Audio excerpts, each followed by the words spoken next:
Hello plant parents. నాకు నిన్న ఒక క్వశ్చన్ అడిగారండి. నాచు పట్టిన నీళ్ళని మొక్కలకి వేయచ్చా అని.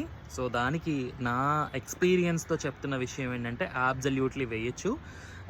అలా నాచు పట్టిన నీళ్ళు కానీ, కాస్త పాడైన నీరు కానీ, అవి కొంతవరకు చెప్పాలంటే డికంపోజ్ అవుతున్న వాటర్ కదా. సో డికంపోజ్ అవుతున్న వాటర్ ఎప్పుడు కూడా మొక్కలకి మంచిదే.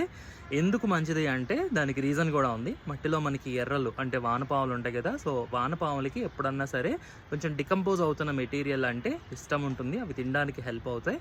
సో కుండీల్లో ఎంత కింద కుండిపోయినా లేదా నేల మీద వేసినా కూడా ఎంత కింద కుండిపోయినా కూడా ఆ డికంపోజ్డ్ మెటీరియల్ని అవి తీసుకోవడానికని పైకి వస్తూ ఉంటాయి. సో అలా వచ్చినప్పుడు మనకు అక్కడ గ్యాప్స్ స్పేసెస్ ఏర్పడతాయి.